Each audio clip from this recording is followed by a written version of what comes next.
The first time Willow Kane realized someone had taken her coffee order, she was already running 15 minutes late for a meeting with her editor. The line at Brewed Perfection had been absurdly long that morning, and when she'd finally reached the front, she'd placed her usual order of vanilla latte with almond milk and an extra shot before stepping aside to answer an urgent call from her publisher. "No, I promise the final manuscript will be ready by next week," Willow assured her editor, pacing near the pickup counter. "The last chapter just needs some polishing." At 32, Willow had published 4 moderately successful romance novels, but her 5th book was proving troublesome. Writer's block had plagued her for months, and her deadline was looming dangerously close. When she hung up, she grabbed the cup marked W without checking its contents and rushed out the door. It wasn't until she was halfway down the block that she took her first sip and nearly choked. "What in the world?" she sputtered, stopping abruptly on the sidewalk. Instead of her sweet vanilla latte, she'd been given something bitter and dark black coffee with what tasted like a hint of cinnamon. Definitely not my order.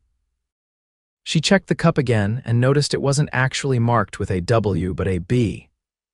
Someone named B was probably enjoying her vanilla latte right now while she was stuck with this bitter concoction. With a sigh, she considered turning back, but she was already late. She'd have to make do. Blake Reynolds was having an equally frustrating morning. He had just wrapped up a tense phone call with his investment team when he noticed the coffee in his hand tasted nothing like his usual black coffee with a dash of cinnamon. "This is practically dessert," he muttered to himself, examining the overly sweet drink. But he was already running late for a board meeting at Reynolds Real Estate Development, the company he'd built from the ground up over the past decade. At 35, Blake had transformed a small property investment firm into a multi-million-dollar empire, specializing in eco-friendly urban development projects. The coffee mix-up was a minor annoyance in a day filled with major decisions. His company was finalizing plans for their most ambitious project, yet a sustainable community development that would revitalize a struggling neighborhood in the city. The $50 million investment was risky, but could cement his reputation as an innovative force in real estate. As Blake slid into his Tesla and placed the unwanted latte in the cup holder, he made a mental note to be more careful about checking his order tomorrow. The next morning, Willow arrived at Brewed Perfection earlier, determined to avoid another coffee mishap. She'd spent the previous day struggling through her writing session with a caffeine-induced headache, thanks to the bitter coffee she'd accidentally taken. She placed her order with the barista, a cheerful college student named Zoe, and waited at the pickup counter. Just as Zoe called out, "Vanilla latte for Willow," a tall man in a tailored suit reached for the cup at the same time she did. Their hands brushed, and Willow felt an unexpected jolt of electricity. "Sorry," the man said, quickly withdrawing his hand. "I thought I heard my order." Willow looked up into striking blue eyes and momentarily forgot to breathe. "No problem," she managed to say. "Easy mistake." The man smiled, revealing perfect white teeth that contrasted nicely with his light stubble. "Actually, I think you might be the W who got my coffee yesterday." "Blake Reynolds," he said, extending his hand. "Willow Kane," she replied, accepting his handshake. His grip was firm and warm. "And yes, I accidentally took someone's black coffee. That was yours." "It was. And I'm guessing the vanilla latte I ended up with was meant for you," Willow laughed. "Yes, I'm sorry about that. I was on a call and grabbed it without looking. No need to apologize, although I have to say your taste in coffee is a bit too sweet for me." His tone was teasing, with no trace of condescension. "And yours is far too bitter for any reasonable human being," she countered with a smile. Blake's eyes crinkled at the corners when he laughed. "Fair enough." Just then, Zoe called out, "Black coffee with cinnamon for Blake." "That's me," Blake said, reaching for his correct order this time. "Well, Willow Kane, it was nice to officially meet you. Enjoy your proper coffee today." As he turned to leave, Willow found herself not wanting the conversation to end. "Wait," she called after him. "How about we sit down for a few minutes? I feel like I owe you a proper apology for yesterday's mix-up." Blake checked his watch, seeming to weigh his schedule. I suppose I could spare 15 minutes before my first meeting, he said with a smile that made Willow's heart flutter unexpectedly. They found a small table by the window, and Willow was surprised by how easy the conversation flowed between them. Blake asked about her work, and she explained she was a romance novelist currently struggling with her latest book. A romance novelist? Blake looked intrigued. Is that as glamorous as it sounds? Willow laughed. Hardly. Most days I'm in sweatpants staring at my laptop and wondering why I ever thought I could write in the first place. I find that hard to believe. You seem very articulate to me. What about you? Willow asked, attempting to deflect the compliment. What do you do? Blake hesitated for a moment. I'm in real estate development, he said simply, not mentioning that he owned one of the largest development companies in the city. He'd learned from experience that revealing his wealth too early often changed how people treated him. That sounds interesting, Willow said genuinely. Building things must be satisfying, creating spaces where people will live their lives. Blake looked at her with surprise. Most people responded with polite disinterest or immediately asked about property values and investment opportunities. That's exactly what I love about it, he said.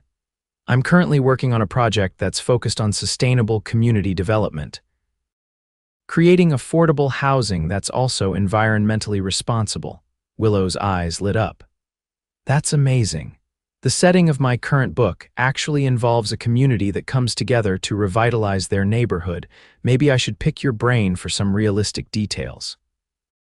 Blake glanced at his watch and realized he'd been talking with Willow for nearly 30 minutes.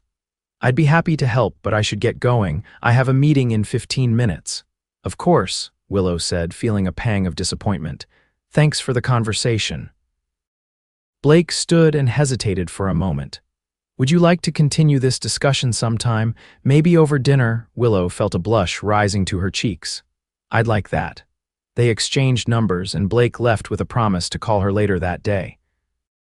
As Willow watched him leave, she couldn't help but feel that something significant had just happened. She'd come to the cafe seeking caffeine, but might have found something much more valuable instead. True to his word, Blake called that evening and invited Willow to dinner the following night. He suggested a small Italian restaurant tucked away in a quiet neighborhood, not the flashy upscale venue she might have expected from his polished appearance. When Willow arrived, Blake was already waiting outside, having changed from his business suit into dark jeans and a blue button-down shirt that matched his eyes perfectly. The restaurant was charming and intimate, with soft lighting and the scent of garlic and basil in the air. This place is lovely, Willow commented as they were seated at a corner table. How did you find it? The owner, Marco, was one of my first clients when I started in real estate. I helped him secure this location when he was just starting out, Blake explained. His grandmother's recipes are incredible. As if on cue, a boisterous older man approached their table. Blake Reynolds, he exclaimed. It has been too long, my friend. Blake stood to embrace the man. Marco, good to see you. This is Willow Kane. Willow, this is Marco Rossi, the culinary genius behind this establishment. Marco turned to Willow with a warm smile. Any friend of Blake's is family here. He is a good man, this one, he said, patting Blake on the shoulder. Without him, there would be no Rossis. He gave me a chance when the banks would not. Willow raised an eyebrow at Blake. Sounds like there's more to your real estate work than you let on. After Marco left with promises of special treatment, Blake looked slightly embarrassed. I didn't want to come across as boasting yesterday. About what? Willow asked. I own Reynolds Real Estate Development, he admitted. We're one of the larger development firms in the city. Willow's eyes widened slightly. Wow, that's impressive, but why keep that quiet? Blake shrugged. In my experience, once people know I have money, they either want something from me or treat me differently. I wanted to get to know you without that getting in the way. Willow appreciated his honesty. I understand. Though I should warn you, as a writer, I'm naturally curious and will probably ask you 1,000 questions about your work now. Blake laughed. I'm an open book tonight. Ask away.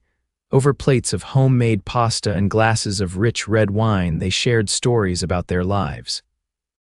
Willow told Blake about growing up in a small town with dreams of being a writer, and how she'd worked as an administrative assistant for years while writing in the evenings before finally getting her first book deal. Blake shared how he'd started with a single apartment building he'd renovated himself after college, slowly building his company property by property. Now Reynolds' real estate development was worth over $200 million, but what he was most proud of was their focus on sustainable building practices and community-centered development.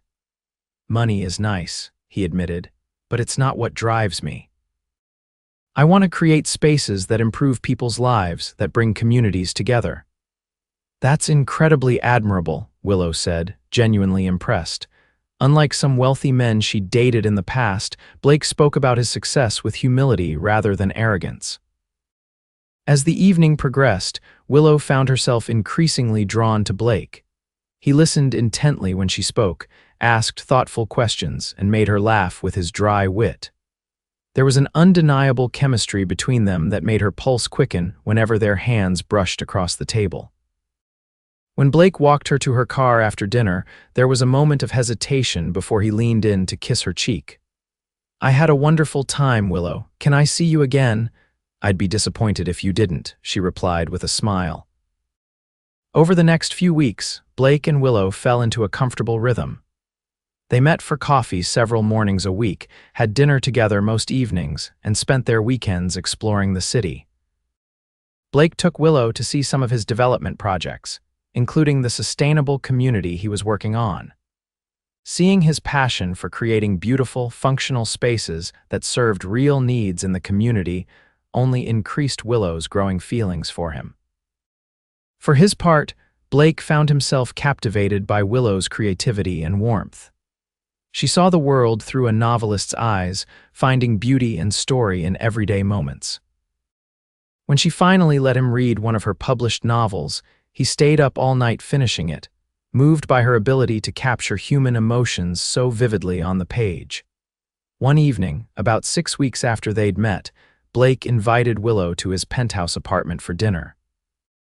She'd been curious about where he lived, but had never pushed the issue, appreciating his desire to keep their relationship grounded. When the elevator opened directly into his apartment, Willow was stunned by the space.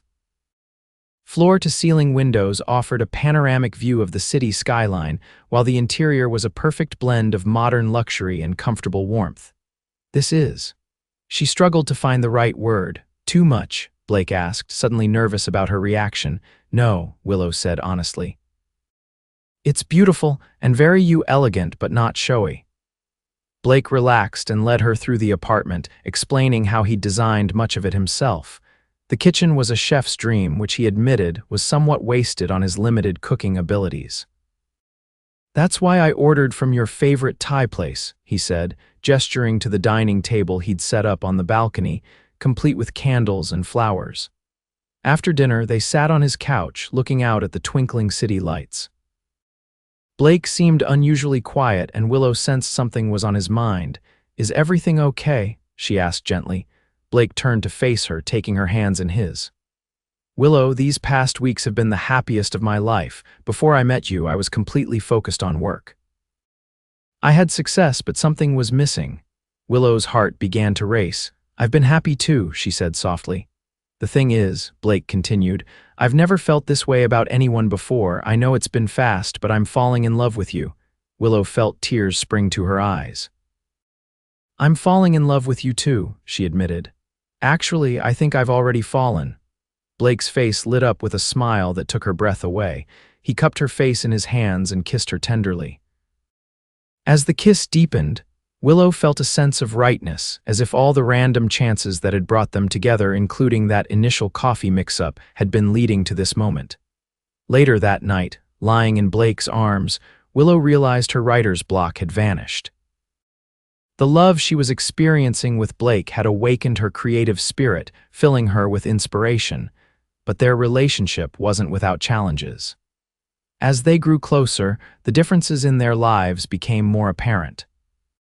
Blake's wealth and status meant he often had business dinners and social obligations that Willow found intimidating. Meanwhile, Willow's deadline approached, requiring long hours of solitude to finish her manuscript. Their first significant argument came 3 months into their relationship, when Blake invited Willow to accompany him to a charity gala where many of his business associates would be present. "I don't think I can make it," Willow said, surrounded by manuscript pages spread across her dining table. "My deadline is in 2 weeks, and I'm still not happy with these last chapters." Blake's disappointment was evident. "This is important, Willow. These people are potential investors in the sustainable housing project. Having you there would mean a lot to me." "I understand that, but my work is important too," Willow countered, frustration creeping into her voice. "You know how crucial this book is for my career." "It's just one evening," Blake pressed. "Surely you can spare a few hours." Willow felt a flash of anger. "That's easy for you to say. You don't understand what it's like to be a writer on deadline. I can't just walk away and come back to it. I lose momentum, and then I struggle to find the flow again." "And you don't understand the pressure I'm under with this project," Blake shot back. "Millions of dollars and dozens of jobs are at stake. Sometimes I need your support." They stared at each other, both hurt by the other's perceived lack of understanding. "Maybe we need some space to cool down," Willow finally said, gathering her pages. "I should go home and focus on my writing." Blake ran a hand through his hair, clearly frustrated but not wanting to make things worse. "Fine, call me when you're ready to talk." The next 3 days were miserable for both of them. Willow tried to concentrate on her writing, but her thoughts kept drifting to Blake. She missed his laugh, his touch, the way he brought her coffee in bed on Sunday mornings. Even her characters seemed to be suffering from their separation. The romance in her novel suddenly felt flat and unconvincing. Blake threw himself into work, staying at the office late and arriving early. But without Willow to share his accomplishments and frustrations with, success felt hollow. On the 4th day of their separation, Willow was sitting in brood perfection, staring at her laptop screen when someone placed a coffee cup in front of her black with a hint of cinnamon. She looked up to find Blake standing beside her table, holding a vanilla latte. "I thought we might try each other's orders today," he said with a tentative smile. "See things from a different perspective." Willow's heart swelled at the gesture. "Blake, I'm so sorry," she said, standing to embrace him. "I was being selfish." "No, I was the one being insensitive," he countered, pulling her close. "Your work is just as important as mine, and I should have respected your deadline." They sat down together, each sipping the other's preferred coffee. "This is still terrible," Willow said, grimacing at the bitter taste. Blake laughed. "And this is still far too sweet, but I'm trying to understand your perspective." "I've been thinking," Willow said, reaching for his hand across the table. "Relationships are about compromise. Maybe I can take a break for the gala, then you can give me uninterrupted writing time after." Blake squeezed her hand. "That sounds fair." "And I had another thought. What if I converted one of my spare bedrooms into a writing office for you? That way you could stay over more often but still have your own space to work when you need it." Willow was touched by the thoughtfulness of his offer. "You do that for me." "Willow, I'd do anything for you. These past few days without you have been miserable. I never want to feel that way again." That evening, they attended the gala together. Willow wore a borrowed designer gown that made her feel like Cinderella, while Blake looked handsome in a classic tuxedo. To her surprise, Willow found herself enjoying the event. Blake stayed by her side all evening, proudly introducing her to his colleagues and investors. "Blake speaks very highly of your writing talent," said one potential investor, a woman in her 60s with sharp eyes and a warm smile. "He mentioned your insights have actually influenced some design elements in the new development." Surprised, Willow glanced at Blake. "Is that true?" Blake nodded, looking slightly embarrassed. "Some of your ideas about creating spaces that foster community interaction were brilliant. I had the architects incorporate them into the plans." Willow felt a rush of pride and affection. Blake didn't just respect her work, he valued her perspective enough to incorporate it into his own projects. After the gala, as promised, Blake gave Willow the space she needed to complete her manuscript. He converted the spare bedroom into a perfect writing office with a comfortable desk positioned to capture the morning light, bookshelves for her reference materials, and a cozy reading nook for when she needed to review her work. With 2 days to spare, Willow submitted her completed manuscript to her editor. That evening, Blake took her out to celebrate, returning to Marco's restaurant where they'd had their first date.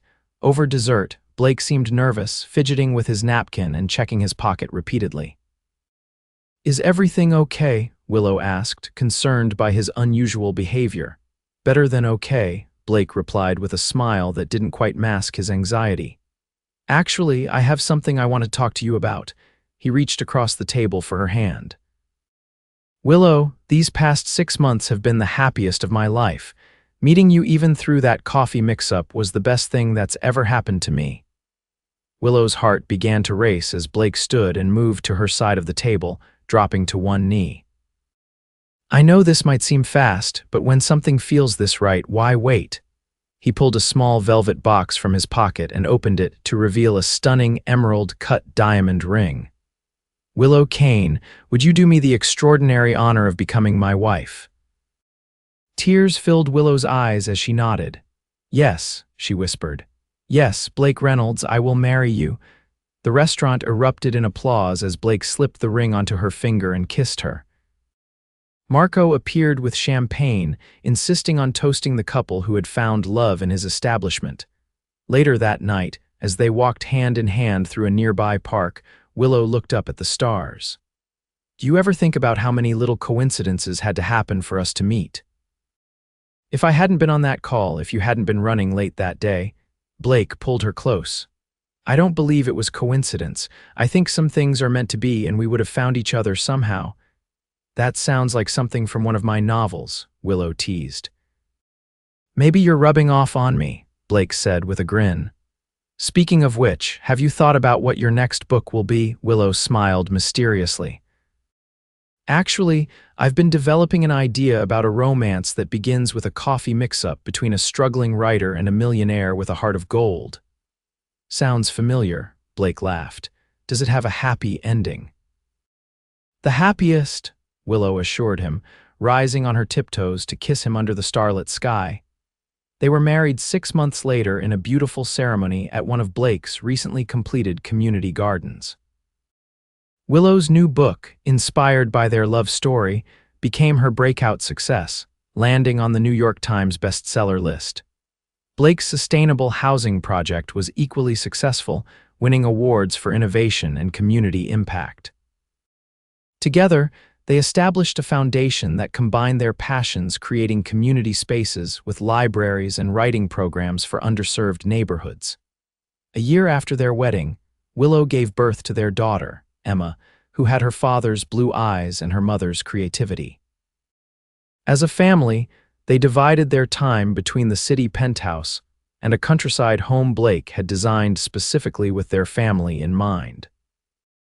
On their 5th anniversary, Blake surprised Willow by taking her back to Brood Perfection, which he had secretly purchased and renovated when the owners decided to retire. The cafe now included a special corner with comfortable seating and bookshelves featuring local authors, with Willow's books prominently displayed. "What do you think?" Blake asked as he showed her the renovated space. "I thought it could be a place for writers to work, for book clubs to meet, for our story to inspire others." Willow was overwhelmed by the thoughtful gift. "It's perfect," she said, tears in her eyes. "From coffee mix-up to forever, who would have thought?" Blake pulled her into his arms, kissing her softly. "I think part of me knew from that very first sip of your too sweet vanilla latte," he whispered against her lips. "Some mistakes are actually the universe getting things exactly right." As they stood together in the place where their love story began, Willow knew that all the romance she'd ever written paled in comparison to the love she'd found with Blake, a love that had begun with a simple coffee mix-up and grown into a lifetime of happiness.